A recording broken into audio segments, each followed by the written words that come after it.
Gnosticismo cristiano. Hoy vamos a hablar de la herejía gnóstica en la medida que se introduce en la fe cristiana. La herejía cristiana gnóstica. El gnosticismo cristiano se extendió desde mediados del siglo I hasta el siglo VI por Palestina, por Asia Menor, por Siria, por Arabia, por Egipto, llegó hasta Italia y la Galia. La inexistencia de una delimitación clara entre ortodoxia y heterodoxia, estamos hablando en lo doctrinal, propiciaron evidentemente el desarrollo de corrientes heréticas. Más aún la presencia de líderes religiosos, carismáticos, como Marción, como Simón el Mago, ponen de manifiesto que existe todavía una ambigüedad sobre la verdad y el error, ya que las verdades de fe no han sido definidas como después de las persecuciones lo serían en los concilios ecuménicos. Y por lo tanto la influencia de los errores judaizantes y también de la helenística, es decir, del pensamiento neoplatónico, era algo que se iba a padecer como una tentación dentro de aquel cristianismo primitivo. Y de aquí estos errores gnósticos. El gnosticismo se expande con el cristianismo y es una máscara cristiana del paganismo, podríamos definirlo así, un intento todavía de perpetuar el paganismo ahora dentro del cristianismo. Es el objetivo del neoplatonismo el neoplatonismo que nace en el momento de máxima expansión del cristianismo. Platón, en aquellos primeros siglos cristianos, es el filósofo de moda. No pocos pensadores cristianos también van a caer en la tentación neoplatónica, como Orígenes. Los mismos San Agustín y San Jerónimo admiraban a un filósofo neoplatónico como es Porfirio, y no hay que olvidar que el mismo San Agustín de Hipona había sido, antes de ser cristiano, maniqueo, y por lo tanto deshacerse de la carga de esos errores no le fue tampoco nada fácil. Hubo autores cristianos que pretenden que el Evangelio de San Juan era gnóstico y se abría a un conocimiento escondido, a un conocimiento esotérico que ignoraban los sinópticos y que estaba escondido a la mayoría de los cristianos. Solo unos elegidos podían tener y poseer ese conocimiento oculto.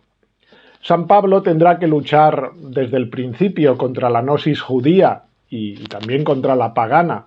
De ahí la polémica con un judío de Alejandría llamado Apolo, lo recordáis, que enseña una sabiduría, pero una sabiduría humana, una sofía. El cardenal Danielou, experta en el tema gnóstico, en su tiempo decía que Pablo reprochó a Apolo ese cristianismo gnóstico. De hecho, lo rechaza por eso, porque es un cristiano gnóstico. Y el mismo cardenal Danielou enseñará que la gnosis no estaba circunscrita solo a Alejandría, donde la influencia neoplatónica era tremenda, sino, por ejemplo, también en los medios judíos, en los medios esenios, que viven junto al Mar Muerto, cerca de Jerusalén.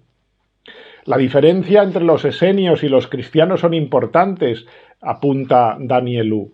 Primero, el esoterismo, es decir, la enseñanza esenia es secreta, es oculta, no para todos, solo para unos iniciados, y además solo para los judíos. Segundo, el puritanismo sexual. Los esenios identifican el instinto sexual y toda práctica sexual con el espíritu del mal. Tercero, no creen que Jesús es el Mesías, porque ellos esperan de hecho dos Mesías. Los esenios esperan al Mesías sacerdote que los santificará y por otra parte un Mesías rey político que vencerá y aplastará a los gentiles. Los esenios van a ser los responsables de la herejía ebionita dentro del cristianismo. Los ebionitas son esenios, de hecho, convertidos al cristianismo. Son muchas las sectas gnósticas que van a proliferar, los maniqueos, muy potentes, los marcionitas, los setianos, los valentinianos, los carpocracianos. La gnosis cristiana, pues, llegó a gozar, como vemos, de gran popularidad en la sociedad romana, sobre todo de los siglos II y III, como demuestra que muchos autores cristianos, muchos autores incluso eclesiásticos, dedicaran su tiempo a redactar obras para condenar estos errores, para refutar las enseñanzas gnósticas.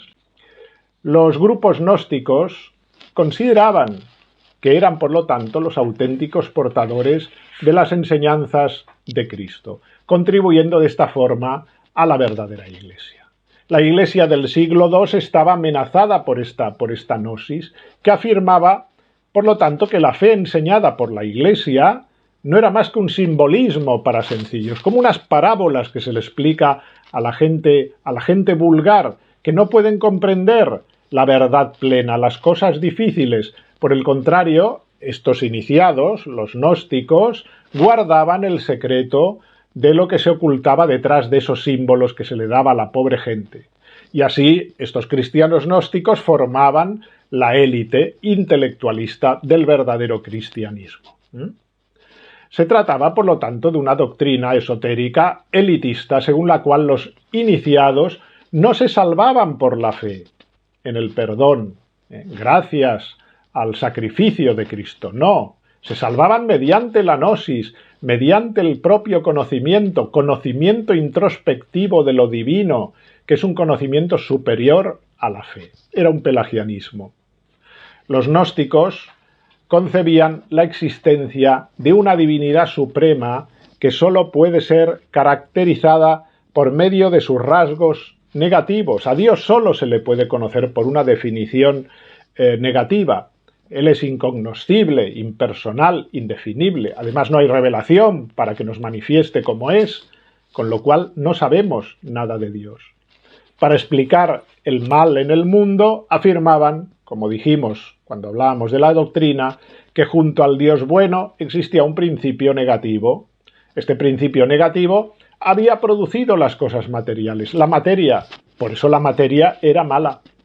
Este dualismo feroz presenta variaciones, eso sí, en función de los grupos gnósticos, que son muy variados.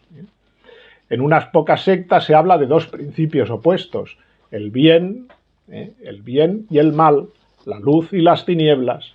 En la mayoría de grupos, no obstante, solo existe un principio, el uno, que tras un complejo proceso desarrolla como un error, sorprendentemente, ¿no?, un Dios que comete un error, un principio negativo, que es el principio del mal, provocando el origen del universo. La divinidad, en un intento de proyectarse hacia el exterior, es capaz de emanar una serie de entidades divinas. Decimos emanar, fijaos, no crear, constituyendo de esta manera, en esa emanación, el denominado pleroma o plenitud de la divinidad. Los sistemas gnósticos pues relacionan el origen del cosmos, la materia, el mal, con un proceso de degradación dentro de la misma divinidad, que conlleva el surgimiento del universo por medio de un Dios inferior perteneciente al mundo físico, lo que se llama un demiurgo. Se le ha dado otros nombres, a veces arconte también y aldabaoth, pero sobre todo demiurgo, que es idea platónica. Este demiurgo es Yahvé. Es Yahvé, el Dios del Antiguo Testamento. Esto es lo que piensan el Antiguo, que el Dios del Antiguo Testamento, el Yahvé del Antiguo Testamento, es un Dios malo, es el Dios creador de la materia, el Dios creador de una ley que esclaviza. Bien, este demiurgo, por lo tanto, es Yahvé, considerado por los judíos, eso sí, erróneamente, como el Dios supremo por haber creado el cosmos. No. El demiurgo genera una serie de auxiliares, una serie de arcontes en relación con los 7 planetas, ¿no? Bien. Fijaos el error tan grande, ¿no? Es decir, había un Dios incognoscible, del que brota todo, del que emana todo, pero también de él emana un Dios, un demiurgo inferior, un Dios inferior, que es el causante de la materia, del mal. Este sería Yahvé. Toda esta historia continúa con la historia de la serpiente, que no sería mala en sí misma, porque vendría a liberar a los hombres del error y de las obligaciones esclavas que le impone el Dios malvado, el Dios Yahvé, el Dios creador. Quiere iluminar al hombre la serpiente. Por eso no es extraño que entre los gnósticos haya sectas o fitas que adoran a la serpiente, que veneran a la serpiente porque ella trae la luz en contra del Dios Yahvé. Fijaos a dónde nos lleva esto, ¿no? A la adoración de la serpiente. Es decir, a la oposición total incluso al Dios de la revelación, ¿no? A la oposición feroz, ¿no? Y a la adoración de la serpiente, del dragón. Bien, su cristología. Siendo la materia el origen del mal, no es concebible que Jesucristo pudiera haber tomado materia, es decir, ser un ser divino y asociarse a un cuerpo material. ¿Cómo puede ser eso? No lo concebían los gnósticos.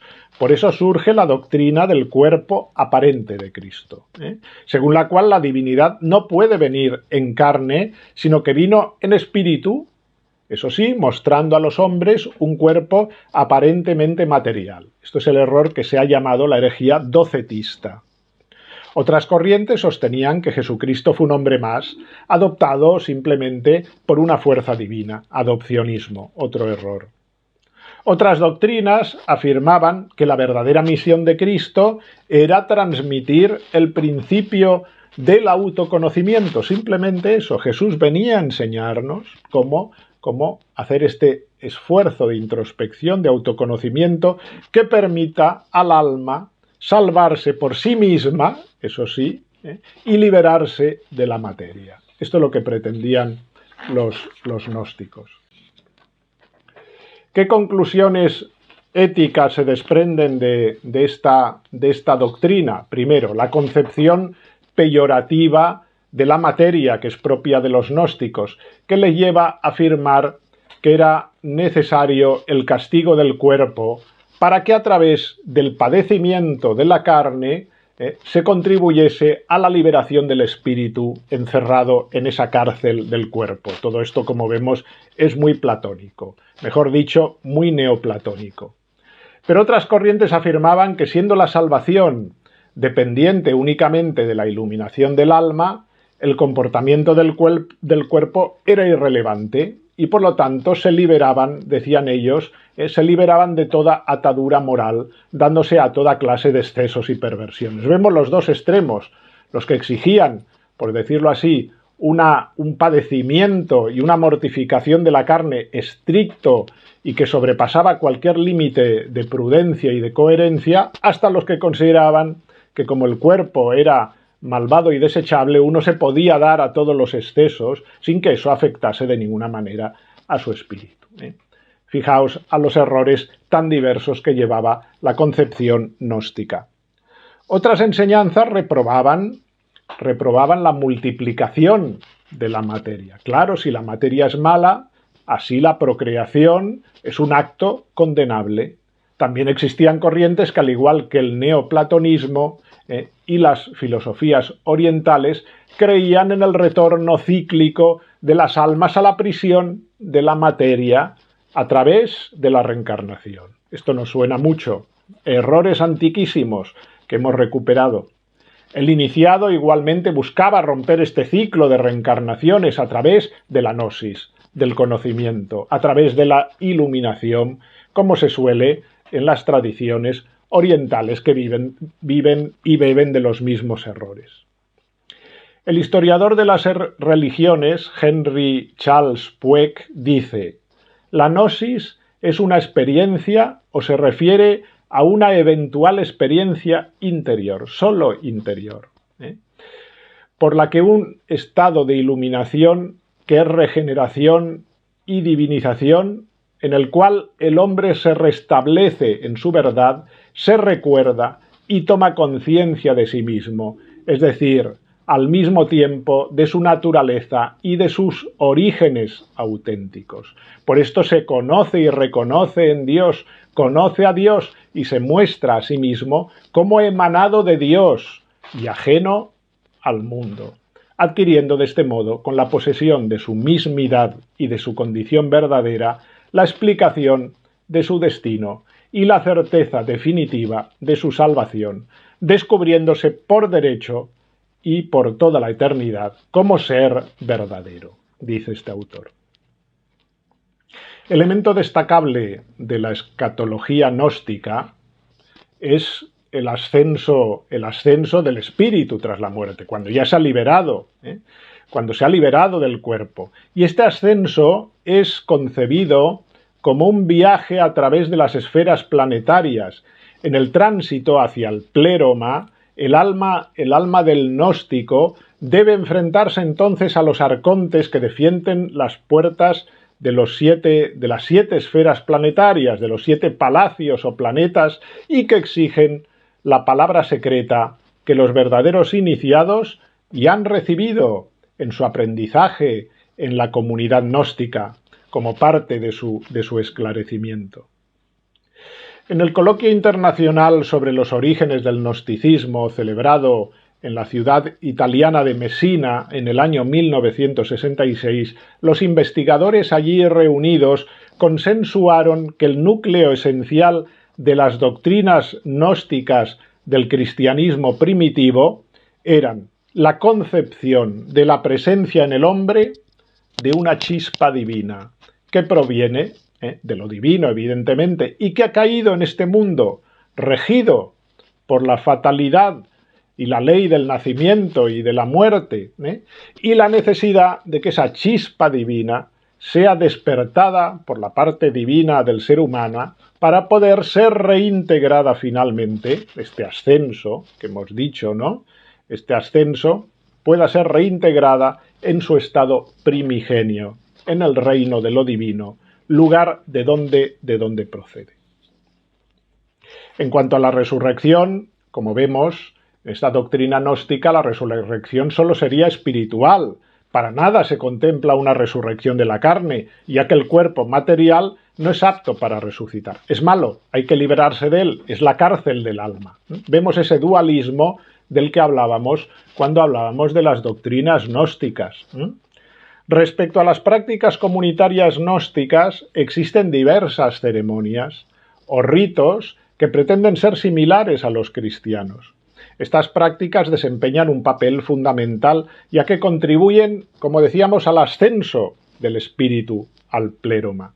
En ellas, en estas prácticas rituales, se comunican los nombres de los arcontes y las palabras de paso que debían recitar para continuar el ascenso de su espíritu. En cuanto a la figura de la mujer, es asociada con la imperfección. Es el ser más imperfecto, el ser más material que existe, dicen los gnósticos. A pesar de esto, podían ocupar un lugar en los grupos gnósticos como profetisas, como misioneras, además de participar de forma activa en los ritos y prácticas mágicas y teúrgicas, que eran parte, evidentemente, de sus rituales también. Bien. Toda esta doctrina será, evidentemente, refutada por autores cristianos desde el principio. Siguiendo la doctrina bíblica de la creación, por ejemplo, San Ireneo de Lyon refuta el dualismo y el pesimismo gnóstico que humilla las realidades corporales. Reivindica con decisión la santidad originaria de la materia, creada por Dios y creada buena, de la materia, del cuerpo, de la carne, igual que del espíritu, cuyo origen está en el único Dios creador. No hay una doctrina secreta, dice San Ireneo, detrás del credo de la Iglesia. Esta es la revelación que se nos ha dado para nuestra salvación. No hay un cristianismo superior para intelectuales, ¿no? Para cristianos intelectuales especialmente iluminados. La fe confesada públicamente por la Iglesia es la fe común de todos, la fe que salva. Solo esta es la fe apostólica, pues procede de los apóstoles, es decir, de Jesús y de Dios. Cuidado con esos intelectualismos gnósticos que buscan una revelación propia. Denostando el carácter secreto de la tradición gnóstica, San Ireneo se dedica a explicar el concepto genuino de tradición apostólica, para salir al paso de esta pretendida tradición primigenia oculta, que después van a hacer suya también todas las sectas, ¿no? Todas las sectas posteriores, ¿no? Hasta la masonería, incluso en nuestros tiempos, ¿no? Pues bien, el concepto genuino de tradición apostólica, que podemos resumir según Ireneo en 3 puntos. Esto es importante. Primero, la tradición apostólica es pública, no es privada, no es secreta, es apta para todos. La fe transmitida por la Iglesia es la que recibió de los apóstoles y de Jesús. No hay otra enseñanza oculta para unos pocos iniciados. Esto es lo primero. Segundo, dice San Ireneo, la tradición apostólica es única también, hemos dicho, es pública, pero también es única. En efecto, mientras el gnosticismo se subdivide en numerosas sectas, la tradición de la Iglesia es única, que San Ireneo llama regula fidei o veritatis, regla de fe. Por ser única, crea unidad, la unidad de los pueblos y de las culturas en la única Iglesia que salva. Tercero, dice San Ireneo, la tradición apostólica es neumáticos, en griego quiere decir es espiritual, guiada por el Espíritu Santo. No se trata de una transmisión confiada a la capacidad de los hombres, más o menos instruidos, a una gnosis, a un conocimiento, a un esfuerzo puramente humano, sino a la acción del Espíritu Santo, del Espíritu de Dios, que garantiza la fidelidad de la transmisión de la fe. Bien. Podríamos ir acabando y diciendo que el gnosticismo en sí mismo no niega a Cristo, pero considera, o tiene una concepción totalmente errónea de quién es Jesús. Considera que su muerte o la fe de los cristianos no salva, hace inútil la pasión de Cristo y sus enseñanzas. Es uno mismo quien se salva, nos dicen los gnósticos, gracias a la iluminación del conocimiento iniciático que va adquiriendo por sí mismo y sacando de sí mismo. Bien, esto nos suena mucho a la pretensión de la masonería. Es como una mayéutica, sacando aquí la expresión de Sócrates. Cristo sería solo un maestro y un ejemplo, un modelo, que nos transmite el camino de la sabiduría, pero que nos salva. Pero no él solo es un maestro, sino que pone a Jesús al nivel de otros grandes maestros o iluminados como Buda, Mahoma, Zoroastro, Orfeo, todos los grandes iniciados de la historia. Esta es otra de las ideas fundamentales de la gnosis. Todas las religiones, por lo tanto, son iguales, ya que todas son parte de esa tradición multisecular de sabiduría, pero que se ha oscurecido al institucionalizarse. Pero cada uno alcanza el conocimiento por caminos diferentes. Bien, ante estos errores hay que apuntar cómo, por decirlo así, el gnosticismo tiene enemigos poderosos que le hacen frente y han sabido frenarlo. Y son 3, y los vamos a señalar aquí porque hemos de guardarlos y mantenerlos como el reducto firme para no caer en la herejía gnóstica que sigue infiltrándose hoy en día en el mundo y también en la Iglesia. Primero, primer enemigo de la gnosis o de la cábala también, la Iglesia con sus sacramentos, sus dogmas, la creación con su Cristo hecho carne, en contra de ese dualismo entre materia y espíritu.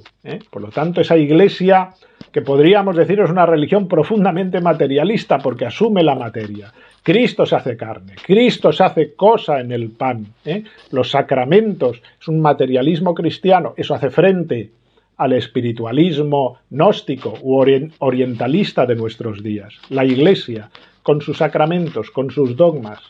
Segundo, el derecho romano, que asumió la misma Iglesia, el occidente cristiano. San Pablo renegó del tribunal del Sanedrín ante Festo para someterse al derecho romano, fundado en la ley natural. En la ley natural. La cábala o la gnosis lo sustituye con acumulación de leyes positivas. Lo vamos a ver, por ejemplo, en el Talmud, en el Talmud. Proliferación de leyes actuales que abruman hoy en día. Esto es muy gnóstico, ¿no?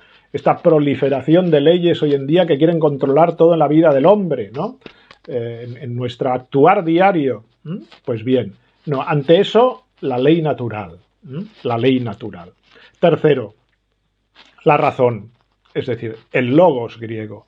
¿Basado en qué? En la lógica, en los primeros principios, en la filosofía del ser, que evidentemente fue sustituido en el campo gnóstico por los mitos, por las simbologías mágicas, etc. No, es decir, el conocimiento del ser, la filosofía del ser, la razón, el logos griego es un fundamento firme para hacer frente también a estos errores. La Iglesia católica, con sus sacramentos, con sus dogmas, el derecho romano, es decir, la ley natural, y tercero, la razón, el logos griego, se oponen y ponen freno hoy en día también a los errores gnósticos. Hay que fundamentar nuestras vidas como se fundamentó la cristiandad sobre estas columnas firmes.